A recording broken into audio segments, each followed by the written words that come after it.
Arizona Legislative District 13, House of Representatives. And the primary will be August 2nd. So make sure you and your friends, your wife, everybody vote for Josh Esky in LD 13. I've been knowing Josh Esky since year 2016. I was also a prison committeeman at that time. So then, at first time, I didn't know that Josh Esky was Korean at all. I thought he was Hispanic. Then later on, I found out that he was adopted Korean American. So, in the state of Arizona, it's very important for us as Korean American to run for the House of Representatives.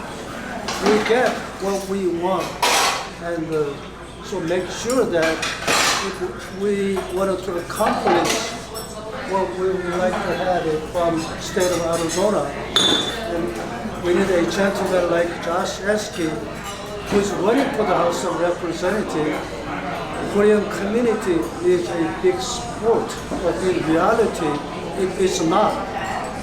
But this is just a start for the new beginning, for our children, for the next generation.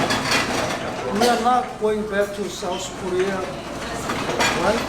We're going to stay here, and Arizona State Capitol should be our next home for our children. So I'd like to Josh Esky. Thank you. Thank you, Jay. Thank you, Jay, for hosting, and thank you guys for coming out. I really appreciate it. I'll just tell you a little about myself. I was born in Seoul, South Korea, and I was put in an orphanage when I was probably an infant. So I don't know my biological mother or my father. I grew up raised in the orphanage for like 5 years, and I came over here through Holt International, and my adopted parents lives in Ohio, and they came out, and I was in Florida, and they adopted me when I was 5, and so I grew up in Ohio in the Midwest, and in Ohio there really weren't any other a huge contingency of Asians in Ohio, if you can imagine that. So I grew up in a Christian home. I went to a small private Christian school, and that school really taught me about American history and true American history. And once you really understand American history, then you tend to love this country. And so I grew up loving this country. And while I've been here in Arizona since 1996, which has been quite some time, so I've been basically living here in this same district since 1996.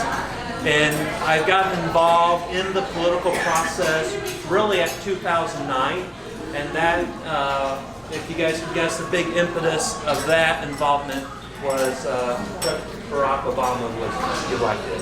And so I decided that you can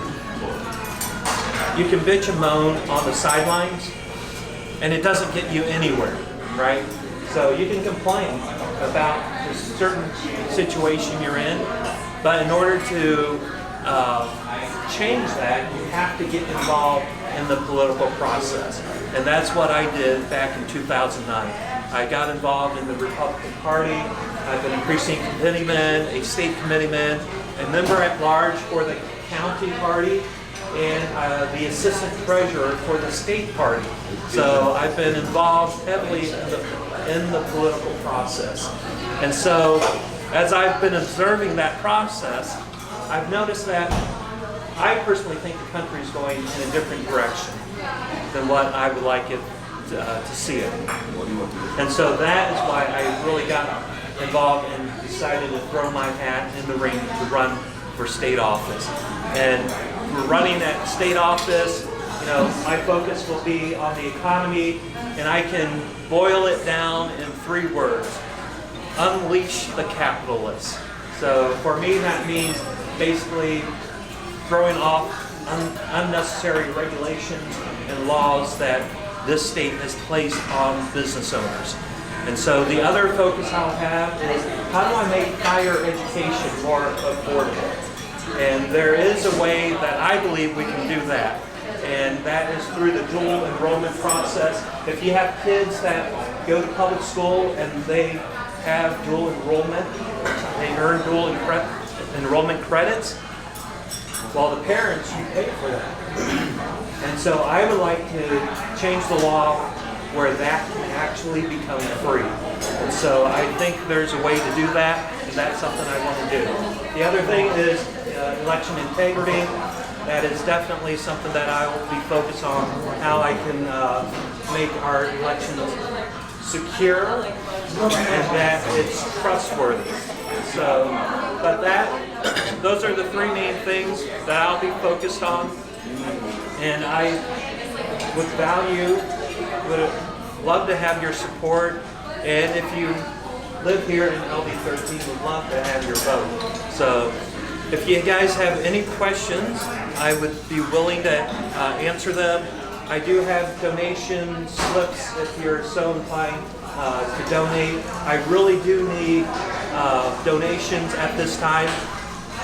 Here's the reality, is that the early ballots, the vast majority of Arizonans vote by early ballot. And those early ballots are going to drop, be mailed on July, 5th or 6th. And so, statistically, from July 5th to basically July, 20th, you have 40% of the voters vote. And so I have to get my message out prior to July 5th. And so that takes money to be able to do advertisements and to buy signs and to garner support within this short period of time. So any amount that you can donate, you know, will go for that cause and spreading my name out to the constituents. So, anyways, I thank you Jay, for hosting, and I appreciate it. And if you have questions, I'll stick around and answer any of your questions or concerns that you might have. And I'll just tell you, I'll be really quick. So I participated in the City of Chandler, they call it Diversity, Equity, and Inclusion Program. And so with the, May was Asian Pacific Islander Month. And so we got in groups of like 10. And one of the questions was, what do you want? So remember, we're all Asians at this table, and the moderator is asking us, what are we all looking for in our state, in our politicians?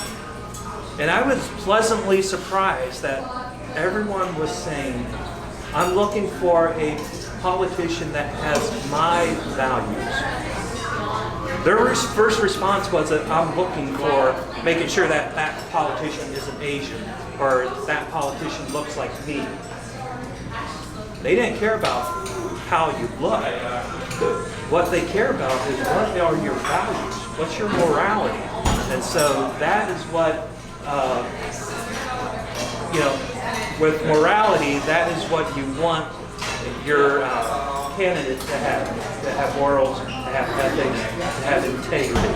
And if you know that a candidate has that, then you know that they're going to be representing you in front of the body politic closely to you. So anyways, I appreciate your time. Like I said, I'll answer any questions you have. So thank you. We have 10,000 registered Asian voters here in Chandler.